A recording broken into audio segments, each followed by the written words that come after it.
नमस्कार भक्तजनों, आप सभी श्रद्धालु माताओं और बहनों और भक्तजनों को कजरी तीज या सातुड़ी तीज की बहुत बहुत शुभकामनाएं। भाद्रपद मास के कृष्ण पक्ष की तृतीया तिथि को आने वाली यह तीज सुख, सौभाग्य, समृद्धि और वैवाहिक सुख की अद्भुत साधिका है। कहते हैं इस दिन किया गया व्रत और पूजन माँ पार्वती की उस अनन्य तपस्या का स्मरण कराता है जिसके बल पर उन्होंने भगवान शिव को पति रूप में प्राप्त किया। कजरी तीज को सातुड़ी तीज भी कहते हैं, सतवाई तीज भी कहते हैं, कजली तीज या बड़ी तीज के नाम से भी जाना जाता है। इस दिन सुहागन स्त्रियां निर्जल व्रत रखती हैं, हाथों में मेहंदी रचाती हैं और कजरी के गीत गाती हैं और रात में भगवान शिव और देवी पार्वती का पूजन कर, श्रवण कर अखंड सौभाग्य का आशीर्वाद मांगती है। इस पावन अवसर पर हम कजरी तीज की कथा का श्रवण करते हैं। विश्वास रखिए, जब माँ पार्वती और भगवान शिव स्वयं आपके जीवन में इस कथा के माध्यम से प्रवेश कर रहे हैं तो आपकी सभी मनोकामनाएं पूर्ण होने में अब देर नहीं होगी। आज हम आपको सुनाएंगे उस दिव्य कथा को जिसमें माँ पार्वती के अटल व्रत और भगवान शिव की करुणा का ऐसा चमत्कार है जो हर स्त्री के जीवन में सुख, प्रेम और समृद्धि का प्रकाश फैलाता है। तो सभी प्रेम से बोलिए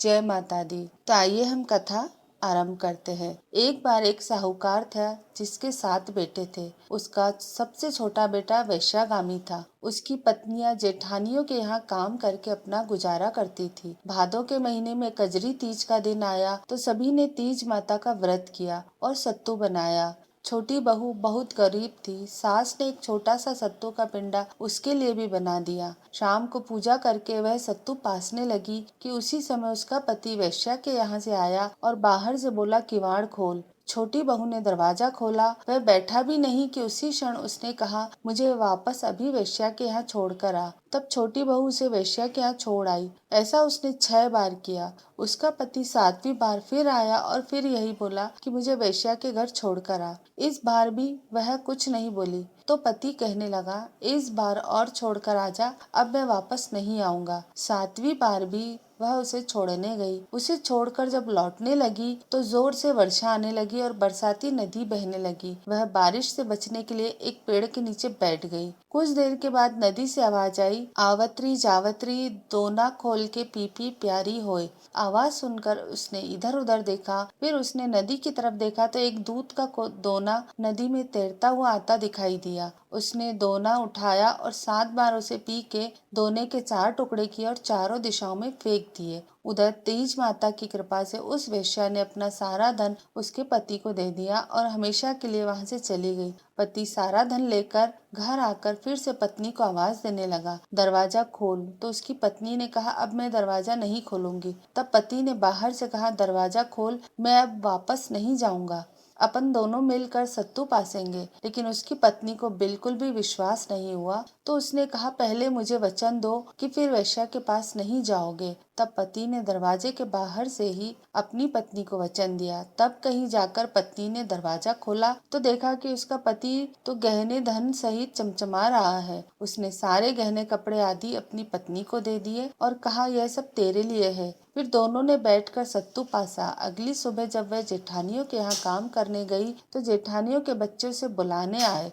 कि चलो काकी, घर का सारा काम पड़ा है। तब वह कहने लगी, अब तो मुझ पर तीज माता की पूरी कृपा है, इसलिए अब मैं किसी के घर काम करने नहीं जाऊंगी।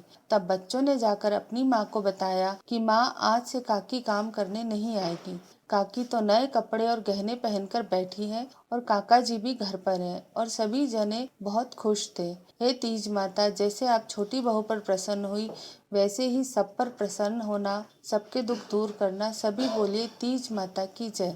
आइए अब हम निमड़ी माता की कथा सुनते हैं। एक शहर में एक सेठ सेठानी रहा करते थे। वह बहुत धनवान थे लेकिन उनका कोई पुत्र नहीं था। सेठानी ने भादुड़ी तीज यानी सातुड़ी तीज का व्रत करके कहा, हे निमड़ी माता, मेरे बेटा हो जाएगा तो मैं आपके 1.25 मन का सातू चढ़ाऊंगी। माता की कृपा से सेठानी को 9वें महीने लड़का हो गया, लेकिन सेठानी ने सत्तू नहीं चढ़ाया। समय के साथ साथ सेठानी को 7 बेटे हुए, लेकिन सेठानी सत्तू चढ़ाना भूल गई। पहले बेटे का विवाह हो गया। वह विवाह की रात सोया तो आधी रात को सांप ने आकर डस लिया और उसकी मृत्यु हो गई। इसी तरह उसके बाकी 6 बेटों की भी विवाह के ठीक अगले दिन ही मृत्यु हो गई। अब जब 7वें बेटे की सगाई आने लगी तो सेठ सेठानी मना करने लगे।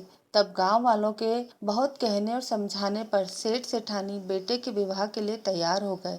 तब सेठानी ने कहा, गांव वाले नहीं मानते हैं तो इसकी सगाई दूर देश में करना। सेठ जी सगाई करने के लिए घर से चले और बहुत दूर एक गांव में गए। वहां 4 लड़कियां खेल रही थी। उनमें से एक लड़की थी जो कहने लगी, मैं अपना घर नहीं तोड़ूंगी। सेठ जी को वही लड़की समझदार लगी। खेल कर जब वह लड़की अपने घर वापस आने लगी तो सेठ जी भी पीछे पीछे उसके घर चले गए। सेठ जी ने लड़की के माता पिता से बात करके अपने लड़के की सगाई और विवाह की बात पक्की कर दी। घर आकर विवाह की तैयारियां करके बेटे की बारात लेकर गया और बेटे का विवाह संपन्न करवा दिया। इस तरह 7वें बेटे का विवाह हो गया। बारात विदा हुई। सफर लंबा होने के कारण लड़की की माँ ने लड़की से कहा, मैं यह सत्तू और सीख डाल रही हूँ। रास्ते में कहीं पर शाम को निमड़ी माता की पूजा कर लेना, निमड़ी माता की कहानी सुनना, सत्तू पास लेना और कल्पना निकाल कर सासू जी को दे देना। अब बारात धूमधाम से निकली। रास्ते में बड़ी तीज का दिन पड़ा। ससुर जी ने बहू को भोजन करने के लिए कहा तो बहू बोली, पिताजी आज तो मेरे तीज का उपवास है। शाम को निमड़ी माता का पूजन करके निमड़ी माता की कहानी सुनकर ही भोजन करूंगी। फिर एक कुएं के पास निमड़ी नजर आई तो सेठ जी ने गाड़ी रोक दी। बहू निमड़ी माता की पूजा करने लगी तो निमड़ी माता पीछे हट गई। बहू ने पूछा, हे माता आप पीछे क्यों हट रही हो? इस पर माता ने कहा, तेरी सास ने कहा था पहला पुत्र होने पर सत्तू चढ़ाऊंगी और 7 बेटे होने के बाद उनका विवाह हो जाने के बाद तुम्हारी सास ने अभी तक सत्तू नहीं चढ़ाया, वो भूल चुकी है। तब बहू बोली, हमारे परिवार की भूल को क्षमा कीजिए। निमड़ी माता सत्तू मैं चढ़ाऊंगी। कृपया मेरे सारे जेठ को वापस कर दो और मुझे पूजन करने दो। निमड़ी माता नववधू की भक्ति और श्रद्धा देखकर प्रसन्न हो गई।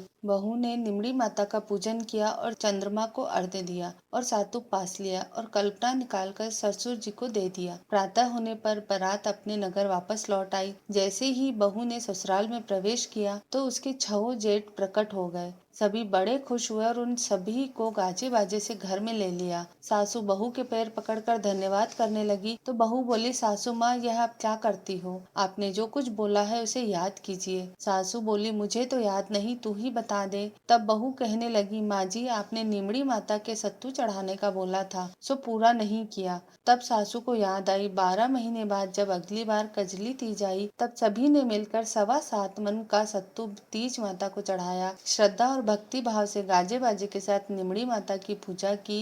हे भगवान, उनके जैसा आनंद हुआ वैसा सबके होए, खोटे की खरी अधूरी की पूरी। सभी बोलो निमड़ी माता की जय। सातोड़ी तीज की। तो भक्तों ये थी हमारी सातोड़ी तीज की कथा। आपको हमारी ये कथा कैसी लगी हमें नीचे कमेंट्स करके जरूर बताइएगा। इसे अपने परिवार और मित्रों के साथ शेयर करिएगा ताकि उन्हें भी कथा सुनने का लाभ प्राप्त हो सके। आपको ये कथा अच्छी लगे तो इसे लाइक करिएगा और हमारे चैनल को सब्सक्राइब जरूर करिएगा। धन्यवाद।